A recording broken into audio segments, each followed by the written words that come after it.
Dans la quête du succès, deux concepts se démarquent, la discipline et la motivation. Bien que la motivation soit importante, elle n'est qu'une partie de l'équation. La discipline est l'épine dorsale d'un effort soutenu. C'est la capacité de s'en tenir à un plan, même lorsque nous n'en avons pas envie. La discipline nous aide à nous réveiller tôt pour faire de l'exercice, même lorsque notre lit est encore plus confortable. Lorsque nous cultivons la discipline dans nos vies, nous créons une base pour le succès à long terme. C'est une compétence que nous pouvons développer au fil du temps avec de la pratique et de l'engagement.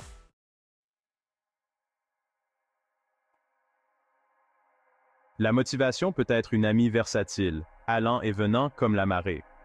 Un jour, nous pouvons nous réveiller en nous sentant inspirés, le lendemain, nous pourrions avoir du mal à sortir du lit.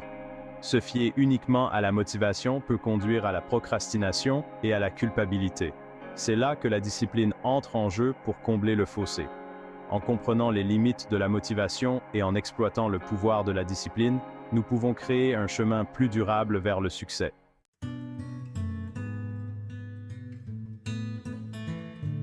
La discipline est bien plus habilitante que restrictive. Il s'agit de faire des choix conscients qui correspondent à nos valeurs et à nos objectifs. La vraie discipline consiste à créer des systèmes et des environnements qui soutiennent nos objectifs. Il s'agit d'automatiser les bonnes habitudes afin que nous n'ayons pas à y penser, nous les faisons simplement.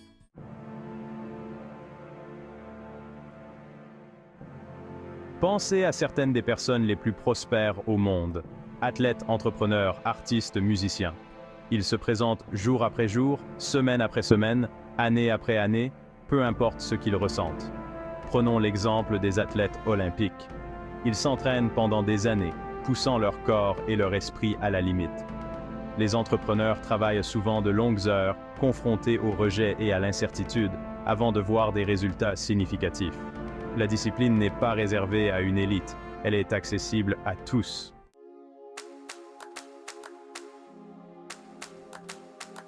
La motivation est souvent glorifiée comme la solution miracle au succès. Bien que la passion et la motivation soient importantes, elles ne suffisent pas à elles seules.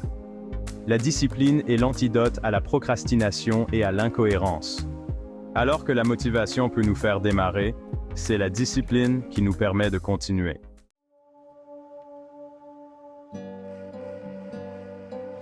La motivation est souvent dépeinte comme cette force magique qui nous propulse vers nos objectifs. Alors que la passion et l'enthousiasme sont importants, la motivation est instable et imprévisible. Pensez à une époque où vous étiez incroyablement motivé pour démarrer un nouveau projet, mais à mesure que les jours se sont transformés en semaines, cette motivation initiale a commencé à diminuer. C'est la faille inhérente au fait de se fier uniquement à la motivation.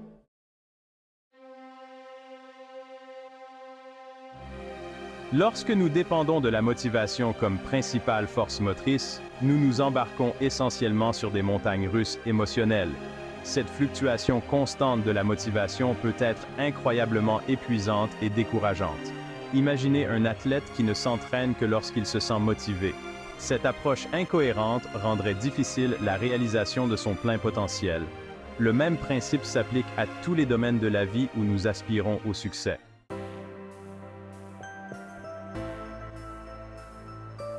La discipline est la main sûre qui nous guide à travers les hauts et les bas de la vie.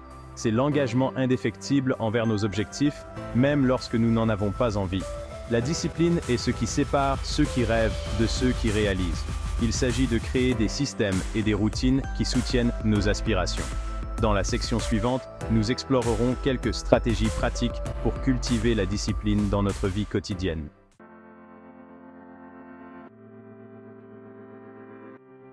Développer la discipline est souvent considéré comme une tâche monumentale, mais une discipline durable se construit petit à petit.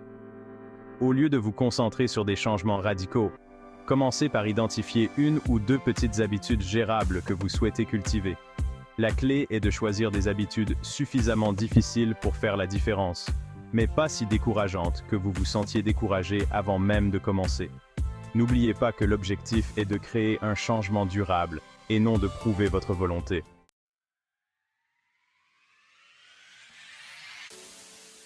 Partager nos objectifs avec les autres et rechercher du soutien peut être l'un des moyens les plus puissants de rester motivé et responsable. Lorsque nous partageons nos objectifs avec les autres, nous créons un sentiment de responsabilité. De plus, le fait d'avoir un système de soutien en place peut fournir encouragement et motivation, en particulier lorsque nous sommes confrontés à des défis ou à des revers. Commencez par identifier les personnes dans votre vie qui vous soutiennent, vous encouragent et ne vous jugent pas.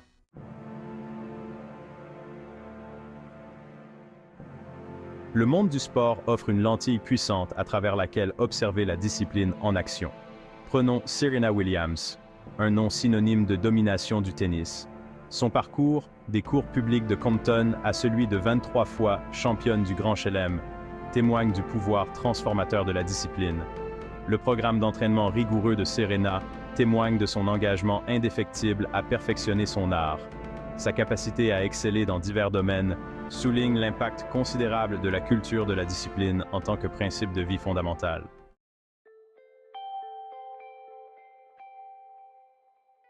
L'art du rituel quotidien. Leçon de maître créatif. Le processus créatif est souvent entouré de mystères, romancé comme un épanchement spontané d'inspiration. Bien que l'inspiration soit sans aucun doute un ingrédient crucial, un examen plus approfondi de la vie de nombreux artistes, écrivains et musiciens prolifiques révèle une dépendance profonde à la discipline, souvent manifestée par des rituels quotidiens. Prenons l'exemple de l'emblématique peintre Pablo Picasso, un homme dont la production créative était aussi vaste qu'influente. Picasso a compris que l'inspiration survient souvent pendant qu'on travaille, et non en attendant qu'elle apparaisse. Il adhérait à une routine quotidienne stricte, passant des heures chaque jour dans son atelier, qu'il se sente inspiré ou non. Cette approche disciplinée a permis à Picasso d'accéder à un état de fluidité, où les idées circulaient librement et sans effort. En se présentant constamment, il a créé les conditions propices aux percées créatives. Son exemple souligne le pouvoir du rituel pour favoriser la discipline, transformant la tâche intimidante de créer en une pratique quotidienne gérable, voire agréable. De même, de nombreux écrivains ne jurent que par leur nombre de mots quotidiens, s'engageant à écrire un certain nombre de mots ou de pages chaque jour, qu'ils se sentent inspirés ou non. Cette approche disciplinée permet de surmonter le blocage de l'écrivain, car le fait d'écrire lui-même suscite souvent de nouvelles idées et ouvre des voies créatives. La principale conclusion à retenir ici est que la discipline, loin de brider la créativité, peut en fait la renforcer. En établissant des rituels qui encouragent un engagement constant dans notre art, nous créons un terrain fertile pour que l'inspiration s'épanouisse.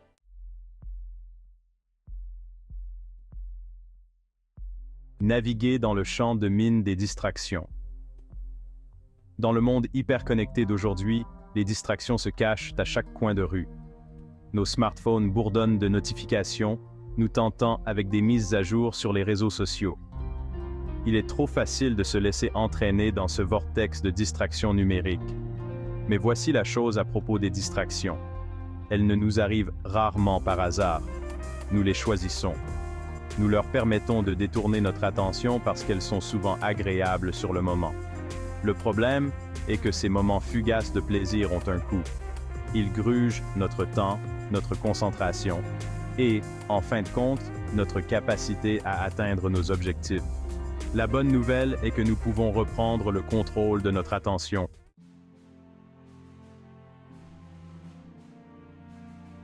Se remettre des revers, la résilience comme discipline.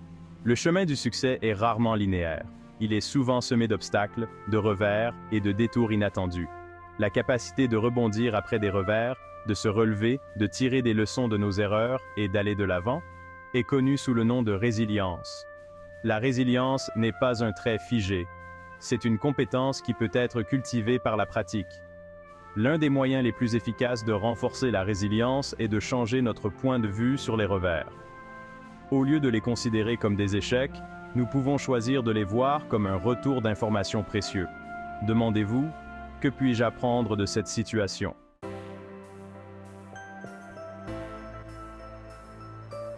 Adoptez l'état d'esprit de croissance, transformez les défis en opportunités. Nos croyances façonnent notre réalité. Elles influencent la façon dont nous percevons le monde, la façon dont nous interprétons les événements et, en fin de compte, la façon dont nous choisissons de vivre nos vies. En matière de discipline, une croyance s'avère particulièrement puissante, l'état d'esprit de croissance. Inventé par la psychologue Carol Dweck, l'état d'esprit de croissance est la croyance que nos capacités ne sont pas figées, mais plutôt malléables, capables de se développer par le dévouement, l'effort et l'apprentissage. Les personnes ayant un état d'esprit de croissance considèrent les défis comme des occasions d'apprendre et de grandir. Ils considèrent les revers non pas comme des échecs, mais comme des tremplins sur la voie de la maîtrise. Ce changement de mentalité, passer de la perception des défis comme des menaces à la perception des opportunités, est crucial pour cultiver la discipline. Lorsque nous croyons que nous pouvons améliorer nos compétences et nos aptitudes par l'effort et la pratique, nous sommes plus susceptibles de persévérer face aux obstacles. Nous sommes plus disposés à sortir de nos zones de confort, à accepter l'inconfort d'apprendre de nouvelles choses et à nous dépasser au-delà de nos limites perçues. D'un autre côté, les personnes ayant un état d'esprit fixe, la croyance que nos capacités sont prédéterminées et immuables, ont tendance à éviter les défis. Elles craignent l'échec parce qu'elles le considèrent comme le reflet de leur valeur intrinsèque plutôt que comme une occasion de grandir.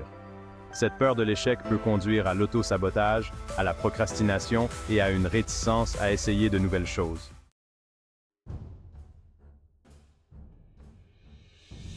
Alors que nous arrivons au terme de notre exploration de la discipline par rapport à la motivation, il est clair que la discipline apparaît comme la véritable pierre angulaire d'un succès durable.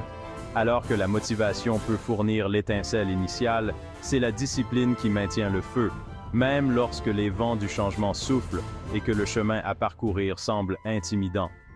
Nous avons vu comment la discipline nous permet de progresser constamment vers nos objectifs, même les jours où la motivation décide de prendre des vacances. Nous avons exploré l'importance d'établir des routines, de fixer des objectifs clairs et de mettre en place des systèmes de soutien qui nous permettent de rester responsables. Et nous avons été témoins du pouvoir transformateur de la discipline dans la vie d'athlètes, d'entrepreneurs, d'artistes et de personnes ordinaires qui ont accompli des choses extraordinaires. Mais la discipline ne consiste pas seulement à atteindre des marqueurs de réussite externe.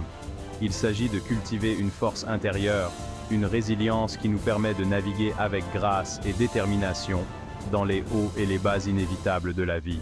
Il s'agit d'être présent pour soi-même, même lorsque c'est difficile, et d'honorer les engagements que nous prenons envers nous-mêmes, même lorsque personne d'autre ne nous regarde.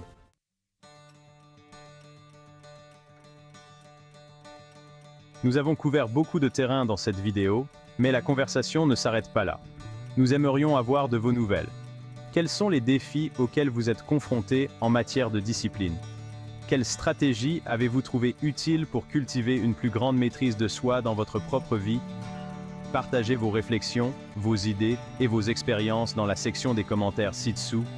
Apprenons les uns des autres et soutenons-nous mutuellement dans ce cheminement vers des vies plus intentionnelles, plus disciplinées et plus épanouissantes.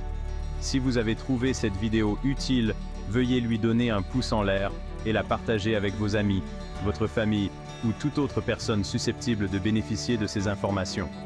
Et n'oubliez pas de vous abonner à notre chaîne pour plus de vidéos sur le développement personnel, la productivité et comment vivre votre meilleure vie.